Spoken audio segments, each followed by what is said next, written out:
ତୁମ ଗାଳି ତୁମର। ଆସନ୍ତୁ କାହାଣୀଟି ଶୁଣିବା।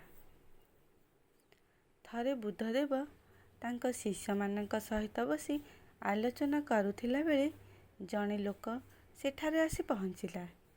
ସେ ବୁଦ୍ଧଦେବଙ୍କ ପ୍ରତି ଆଗରୁ କୌଣସି କାରଣ ନେଇ ଅସନ୍ତୁଷ୍ଟ ହୋଇଥିଲା।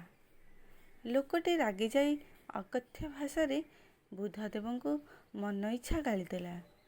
ବୁଦ୍ଧଦେବ ତାଙ୍କୁ କିଛି ହେଲେ ବି ନ କହି ତା ଆଡ଼କୁ ଟିକିଏ ଚାହିଁ ଖାଲି ହସିଦେଲେ। ଲୋକଟି ବୁଦ୍ଧଦେବଙ୍କୁ କିଛି ସମୟ ଗାଳି ଦେଇ ସେଠାରୁ ଚାଲି ଯାଇଥିଲା। ଲୋକଟି ଚାଲିଯିବା ପରେ କିଛି ସମୟ ଧରି ଆଲୋଚନା ଚାଲିଥିଲା। ଆଲୋଚନା ଶେଷ ହେବା ପରେ ବୁଦ୍ଧଦେବଙ୍କର ପ୍ରିୟ ଶିଷ୍ୟ ଆନନ୍ଦ ତାଙ୍କୁ ପଚାରିଲେ, ଆଜ୍ଞା, ସେହି ଲୋକଟି ଆପଣଙ୍କୁ ମନ ଇଚ୍ଛା ଗାଳିଦେଲା, ଅଥଚ ଆପଣ ତାକୁ କାହିଁକି କିଛି ହେଲେ ବି କହିଲେ ନାହିଁ?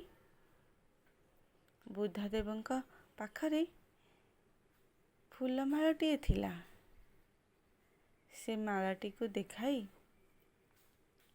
ଆନନ୍ଦଙ୍କୁ ସେ କହିଲେ, ମୁଁ ଏ ଫୁଲମାଳଟି ତୁମକୁ ଦେଉଛି।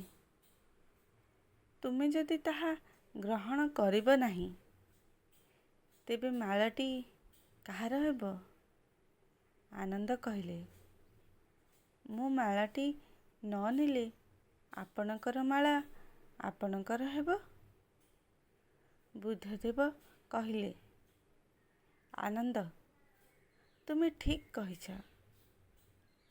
ଲୋକଟି ମୋତେ ଗାଳି ଦେଇଥିଲା, ହେଲେ ମୁଁ ତାର ସେ ଗାଳି ଗ୍ରହଣ କଲି ନାହିଁ। ତେଣୁ ଗାଳି ସବୁ ମୋର ନ ହୋଇ ତାର ହୋଇଛି, ଏହା ନୁହେଁ କି? ବୁଦ୍ଧଦେବଙ୍କ ଏ ଉପଦେଶଟି ଆନନ୍ଦଙ୍କ ମନକୁ ଭଲ ଭାବେ ପାଇଥିଲା। ଆପଣମାନେ ଏହି ଲୋକ ପରି ହୁଅନ୍ତୁ ନାହିଁ। ଯଦି କାହାଣୀଟି ଆପଣମାନଙ୍କୁ ଭଲ ଲାଗିଥାଏ, ତେବେ ଲାଇକ୍, ସେୟାର ଓ କମେଣ୍ଟ କରନ୍ତୁ।